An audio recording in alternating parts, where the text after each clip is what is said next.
All right, well, good morning. We are about to start a brand new series as the new year is here. We are calling it Expecting 2020. And for the next 6 weeks, we're going to be looking at 6 different topics that apply to you. Not to your neighbor, not to your spouse, but to you. And I think it's so important, usually as we reflect on the new year, it's about us, right? It's about bettering ourselves. And that's really what I wanted us to focus on as 2020 is here. It's not just the start of another year. It's the start of a new decade. And the weight of that this is a new decade, what is this decade going to bring me? And the fact that, as I look at the next year and the next 10 years coming up, who will I be? And so what I wanted us to do as we look through this series, as we look through the lens of bettering ourselves, I think we couldn't start anywhere more important than with the foundation. And that's our faith.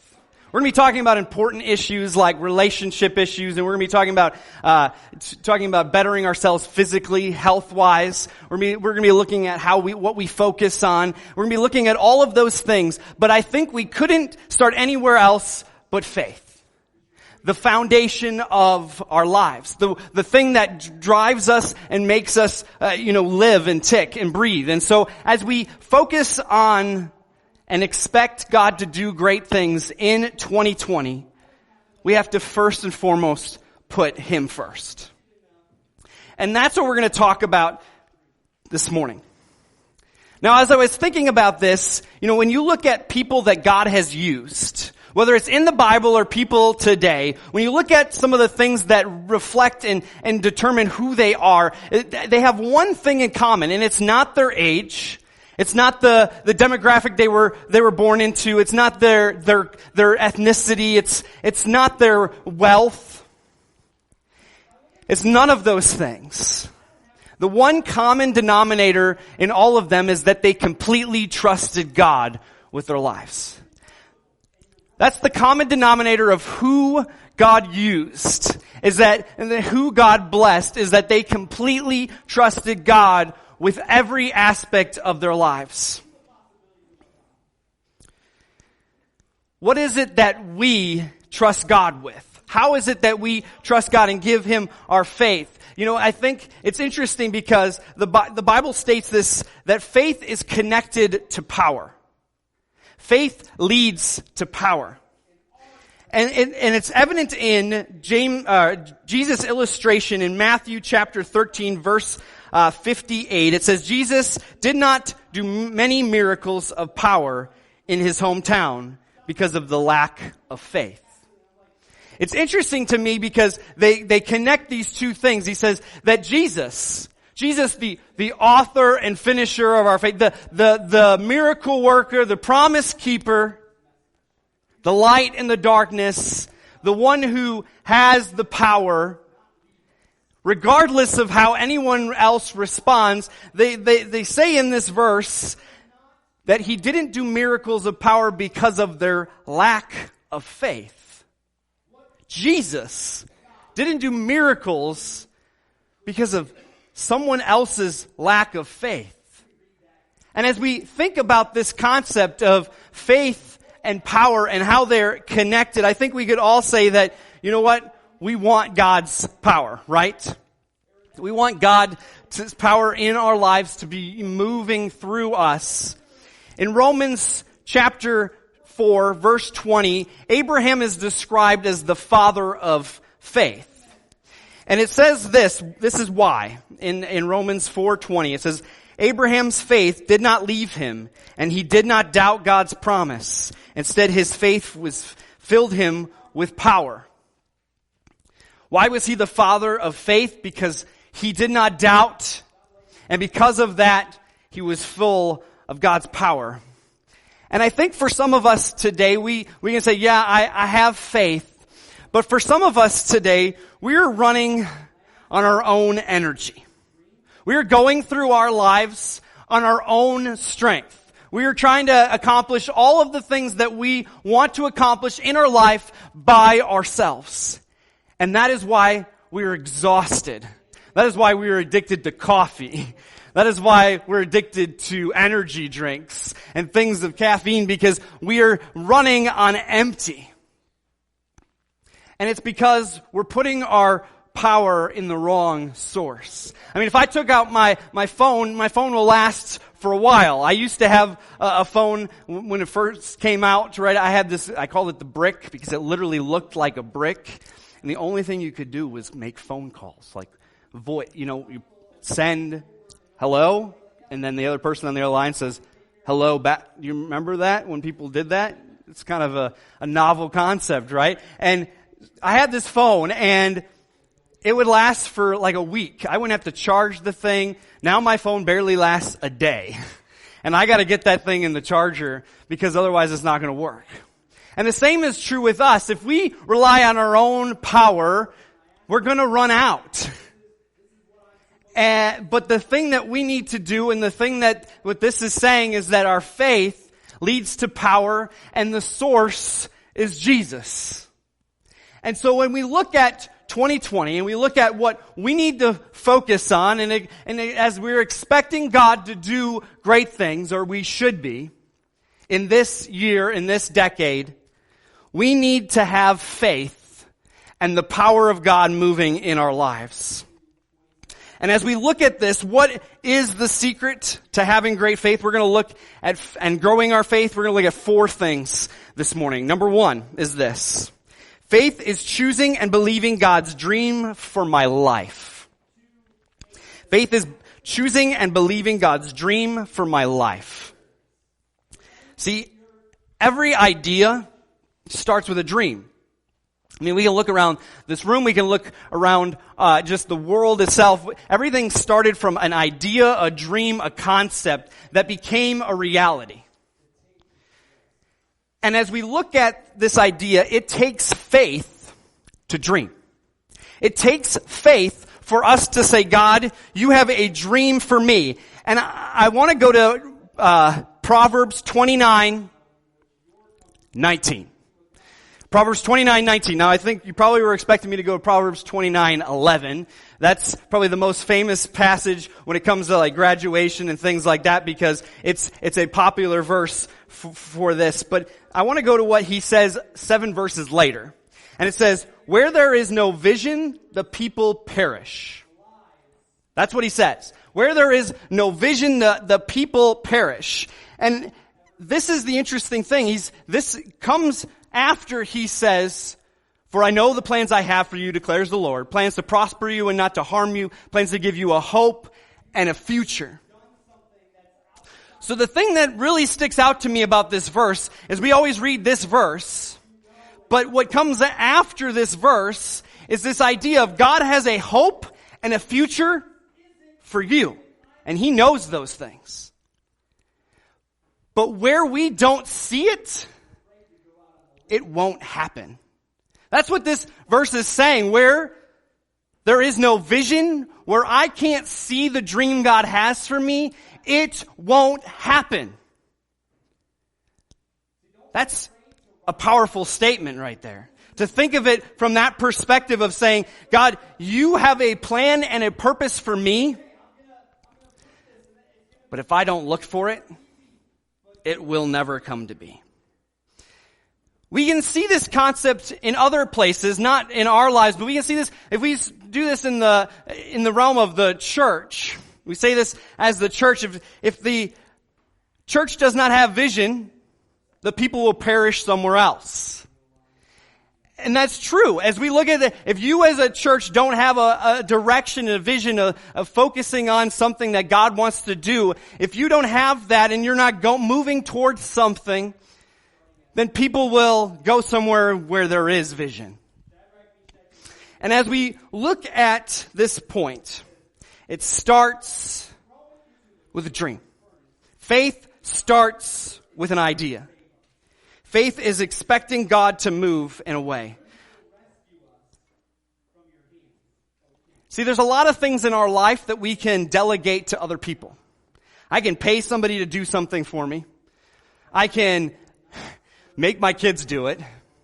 I can, try to get somebody else, a friend or something, to do something for me. But the only person that can control your faith in God is you. Most everything else we could try to get somebody else to handle or oversee, but our faith is our responsibility. For it to grow and flourish and survive is our responsibility. How do you get God's dream for your life? I want to look at 3 things in 3 verses that speak to this. The first one is Ephesians 3:20. Ephesians 3:20. It says, God, by His mighty power at work within us, is able to do far more than we would ever dare to ask. If you're reading that with me, circle that. Or even dream of. Infinitely more than our highest prayers, desires, thoughts, or hopes. That God is infinitely more powerful and can do things that we don't even think or dare to ask. So the question for us today is, what is your dream? What is it that you wake up every day wanting to accomplish, to work towards, to move from here to there, to that promise that God has for you? And then the question is if you instantly could think of something, maybe it's something that you have been dreaming about for decades. Maybe it's something that you dreaming about just recently. Maybe it's a new thing for you. This question is so important. What is your dream? And the second question is why aren't you doing it? And the answer is probably an excuse, right? We could say, well, I don't have enough time to focus on that dream. I don't have enough money or resources. I'm not gifted enough to accomplish those dreams. And here's the problem. You're standing in front of a mirror and you're looking at you. And you're saying, I don't have the time, I don't have the energy, I don't have the resources, I don't have the abilities to accomplish this dream. And you're looking at the wrong source. We need to look to God. Because when you look at you, if I look at myself, I can say, I don't have the skills, I don't have the giftings, I don't have the abilities to do this, I don't have the time to do this, and it's impossible. And you're right. With you, it's impossible. But if we look to God, the impossible becomes possible, because when you look at God, there is no limit to the possibilities of what God can do. Amen? I mean, this is the truth of what God wants us to grasp, is that He is the source of a dream. And when we look and think in our strength, it will always fall short. And so as we think about this concept and we reflect on this idea, the next question I want us to ask ourselves, and this one, when I wrote down, stopped me in my tracks, and I literally couldn't get past it, and I'm like, okay, I'm only on point 1 here. I need to keep going. And this question, I spend more time praying over this question than any other thought in this message. Because I truly believe if we think about this question, it should not leave us. And that's my prayer. Is that as we walk from this place, as we leave this place, that we will not stop thinking about this question. And this is the question. What would I attempt for God if I knew I could not fail? Let me say that again. What would I do? What would I try? What would I attempt for God if I knew that it would not, or that it absolutely would happen? That there would be no limitation or no hindrance to it happening. What would that be? It's a question that I stood and I just stared at it. Because I think it's such an important question for us to ask, because when we look at the dream that God has for us, we see our limitations. But God is for us. If God lays a dream on our hearts, then He will see it through. Here's the honest truth, though, for some of us today. When I ask the question, what is your dream? What is it that God has called you to do? Nothing came to mind. There wasn't anything that you were like instantly think of that go, this is absolutely what I'm supposed to do, but I just, and then you lay out the excuse. You're just like blank. I don't have a dream. I wake up every day and I work hard for my family. I go to work. I come home from work. I go to bed and I wake up and do it all over again. And it's the cycle of that over and over again. And you're like, yeah, well, but my dream is to provide and take care of my family. And that's a great dream. But God has bigger dreams for all of us than just to go through life in just the monotonous day-to-day routine, the same. For some of us, we have dreams. These dreams we instantly think of when I asked that question. It was like, this is what I'm supposed to do. This is what God is leading me to do. The question is, why aren't you doing it? Why haven't you done it? Well, it's been 3 decades. I don't care if you're 16 or 6D. God can do what He's called you to do, if you let Him. Jeremiah 32:27 says, I am the Lord, the God of all the people of the world. Is anything too hard for me? I love that. I'm God. Is anything too hard for me? Psalms 2:8 says, ask of me and I will make the nations your inheritance, the ends of the earth your possessions. What is our dream? Number 2 is this. Faith is being willing to take risks. Faith is being willing to take risks. If you have a dream, in order to accomplish that dream, it's not going to be easy, and you're going to have to step out of your comfort zone, what you're comfortable with, to accomplish it. That's why most of us don't. In Acts 15:26, it says, they risked their lives for the name of our Lord Jesus Christ. This was the early church. The church is just being started. It's just being planted. And they are standing here saying, we are willing to risk our lives for the sake of Christ. Have you ever done anything that was a risk for God? Have you ever risked anything for Jesus? Have you ever done something that's outside of your comfort zone, your sphere of what you know and what you're willing to step into, and said, God, I'm going to do this for you, and this isn't something I'm comfortable with? Sometimes we're afraid to go out on the limb, to try something new. But the limb is where the fruit is. That's where the fruit is. See, don't be afraid to rock the boat when Jesus is in the boat with you. Don't be afraid to say, you know what? It's okay. I'm gonna push this, and it's gonna be bumpy, and it's not gonna be easy, but Jesus is with me.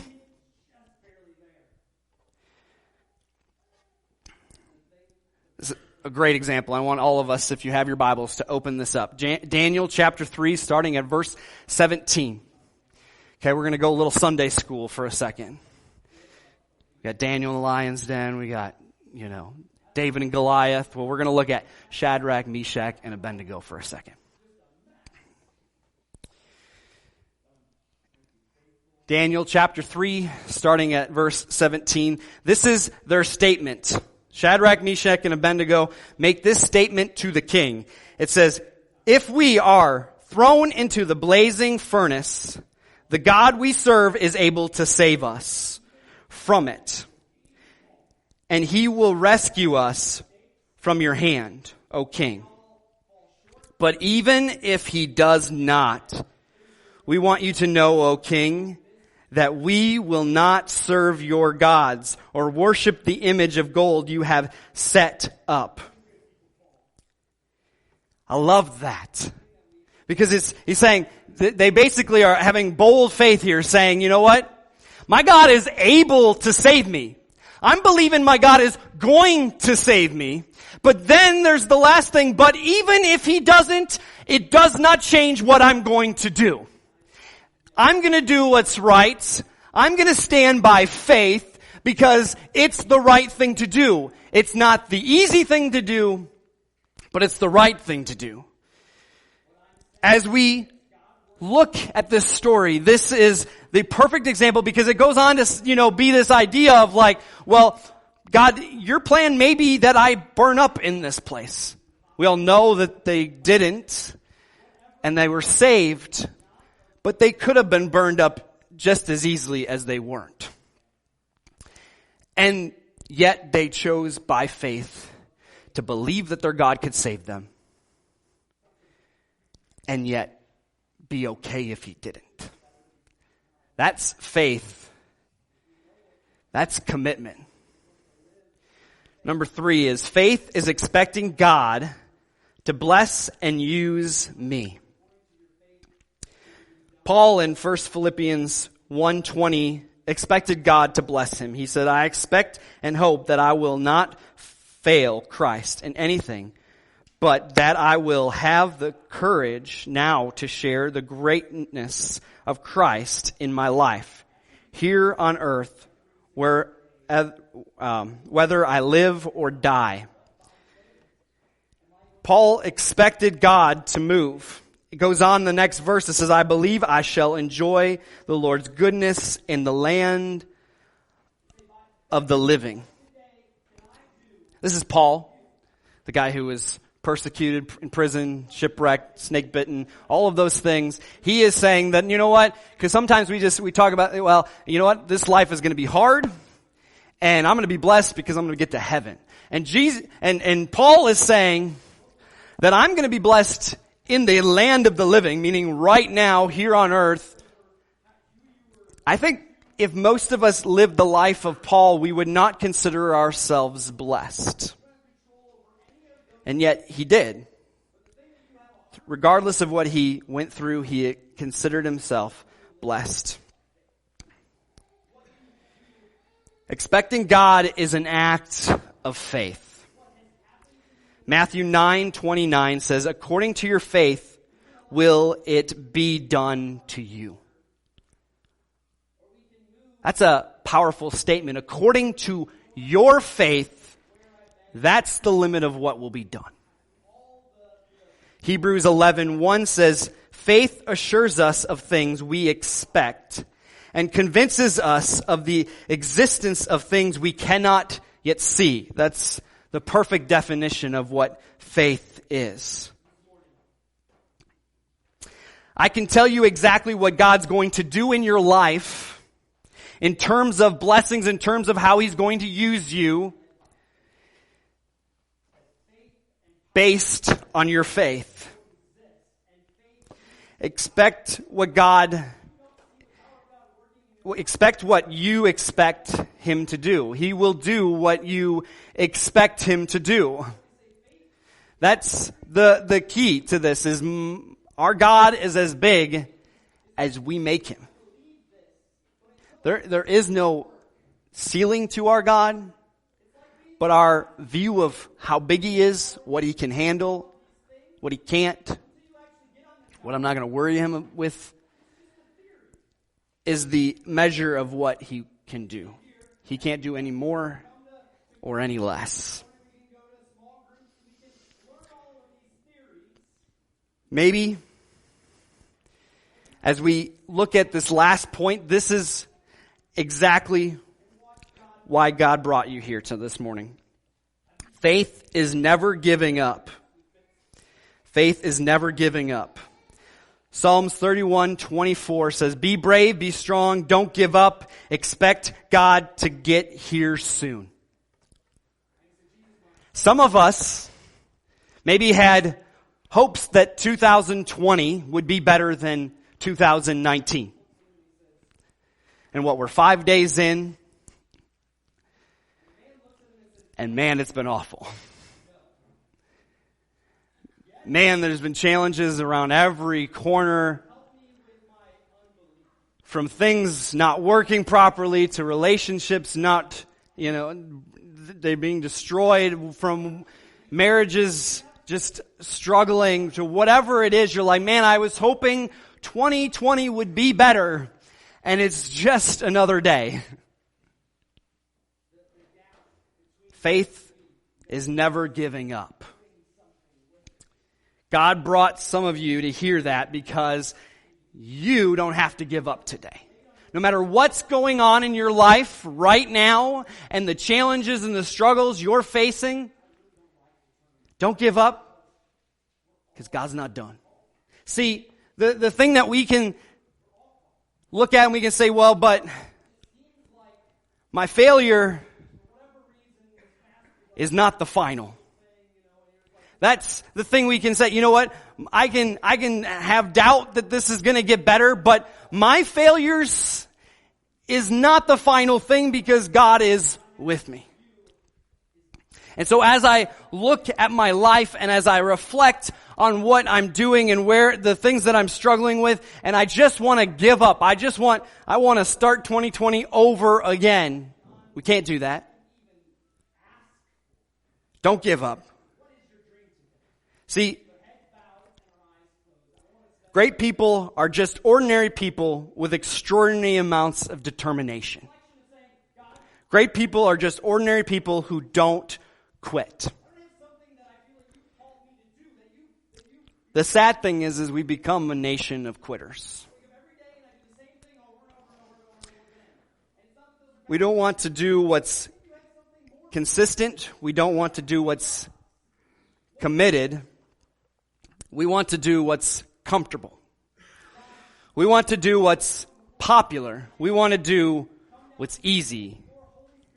Even when the easy road makes us have to do what is wrong and give up on the right thing. And so as we look at what God has called us to be, He's called us to never give up, to keep our chin up, to focus not on what's impossible, but through Him what is possible. And if we keep our eyes focused on Him, we won't give up, and we won't quit, and we won't look at this and say, man, I'm just going to choose what's comfortable, what's popular, what's easy. See, when you're coasting, you're going downhill. And we were never called to go with the flow. We were called to fight uphill. We were called to be different and set apart. And what does that mean? It means when everybody else is just like focused on what's wrong, we're focused on who's right. And so when we look at this and we say, you know what, I am not going to go like everyone else downhill, but I'm going to fight and I'm going to climb, not because it's easy, not because it's popular, not because it's comfortable, because God is with me. Great people never give up. Psalms 119 verse 109 says, my life hangs in the balance, but I will not give up obedience to your word. Some of us are feeling that right now. My life is hanging in the balance. My life is just a thread away from total destruction. My job is hanging on by a thread. My life, my finances, whatever it is for you, is just barely there. And the promise that we're supposed to focus on is not that my life is hanging by the balance, but the person of faith says, but I will not give up obedience to your word.